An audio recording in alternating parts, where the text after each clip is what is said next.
US Vice President JD Vance will join his wife in her visit to Greenland this week. Usha Vance had previously announced her visit. However, the couple will now tour a US military base. Denmark has welcomed their decision to downgrade the tour, having previously said the original visit would put unacceptable pressure on the island. President Trump has threatened to take over Greenland for national security purposes. Well, let's talk now to Marc Jacobsen, Associate Professor at the Royal Danish Defence College. Marc, welcome. Good to see you. Well, this is now a downgraded visit, just a US military base on their itinerary. Will this keep everyone happy?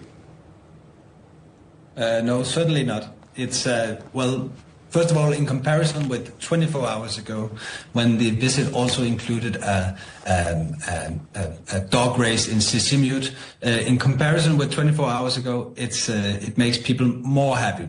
But still, people in Greenland, not least, but also in Denmark, are quite concerned about the US interest in Greenland. We also heard the Prime Minister of Denmark, Mette Frederiksen, saying yesterday, for the first time, that Donald Trump, he actually means it. He wants Greenland. So that makes all of us very concerned. Why are the Pences going? Pence is going.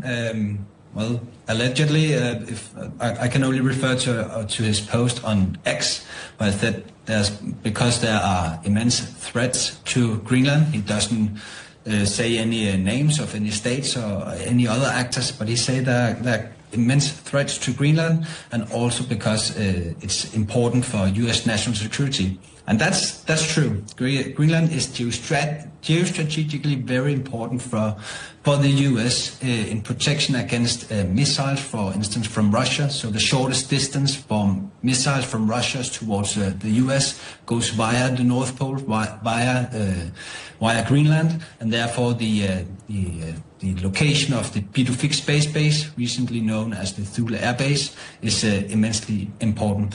But it's important to emphasize, and I hope that he will also become more aware of this, that the US, they can increase their military presence, they can invest in mining activities, especially have a special interest in rare earth elements. This is all possible without having to buy or conquer Greenland.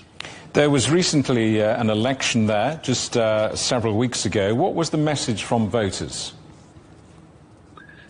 The message from voters was that the two largest parties became the former opposition parties. So the one that won, known as Demokratiet, is the one most against U.S. influence, and more say that they need a steady development towards independence. So all parties, there are five parties in the Greenlandic Parliament. 4 of them agree that the end goal will be independence. What they do not agree on is what independence mean and how soon it should be. So the one that got the most votes say that we should build the house from the bottom and up, not start with the roof, meaning that they need better living standard before they are mature enough to become independent. And then we got the second largest party, Naleraq, which has the opposite position. They say better be independent today than tomorrow, and also they're more open or more positive towards the US than the other parties. Marc, good to see you. Thank you for that. Marc Jacobsen, Associate Professor at the Royal Danish Defence College.